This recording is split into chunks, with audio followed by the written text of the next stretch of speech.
What's up and good morning, guys. As luck would have it, I have a whole list of maintenance items I want to do for the 4Runner, but the radiator or something in the system decided it wanted to start dumping out radiator fluid. So I'm going to go ahead and our coolant all over the place the last couple days, literally doing half a gallon every drive basically. So I picked up a Denso radiator, new hoses and new thermostat, and I'm going to go ahead and swap it out.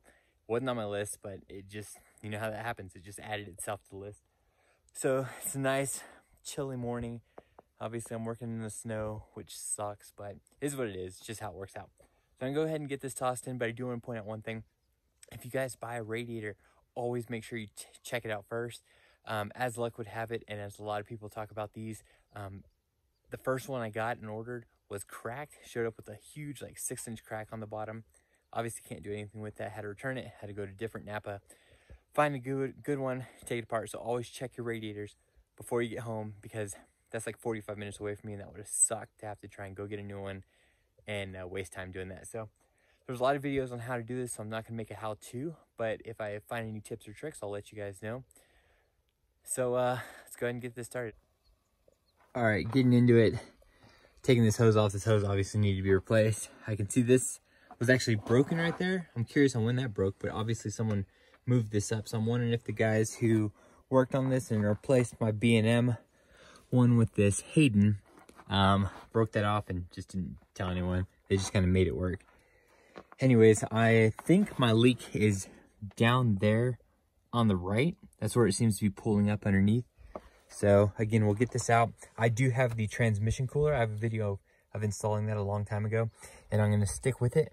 I just like it. I think it works well, and they didn't replace, if they told them they replaced the hoses, they didn't, because I put those fatter hoses on there to kind of protect it. So maybe they just replaced this.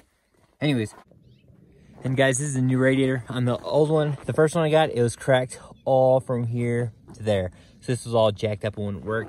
Your transmission lines go in here, your fluid runs through this, and it actually keeps it cool. So when you do an external transmission cooler, like that one, you're running the lines that would originally go here and here to the transmission cooler. So what you do is you run just a line from this to this. So in case this does break at the bottom and leak into here, your transmission fluid or your coolant doesn't leak out everywhere. So you can either leave these capped like this, just like that, or you can just tie these two together. That's it, and we'll get this one tossed in as soon as we pull this one out. Also, I do have this battery on the list. It's actually not too old. It's from 2018. It's kind of bulging over there, and it's a little bit harder to start in the cold.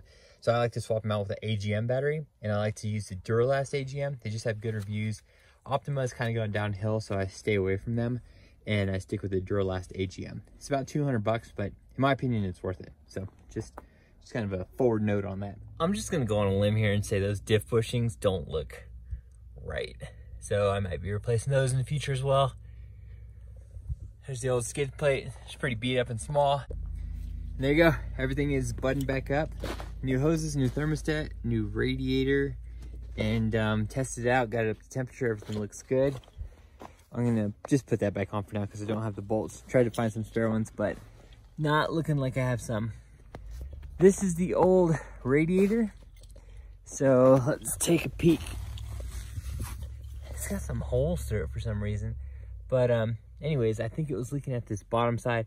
I ended up just putting I used the old caps, and then I put clamps on them on the new one, so I didn't have to run a hose through it.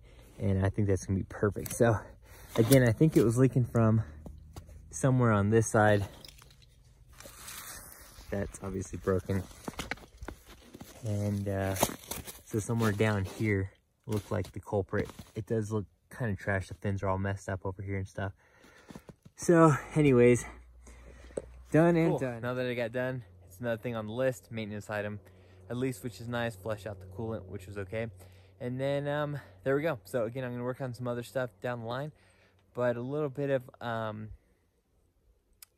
surprise maintenance that needed to be done. Oh well, it is what it is. Another thing checked off, and hopefully that'll last for as long as the rig now, because I got a Denso one, should be good to go. So thanks again for watching, guys. Hope you have a great weekend, and see you on the trail soon.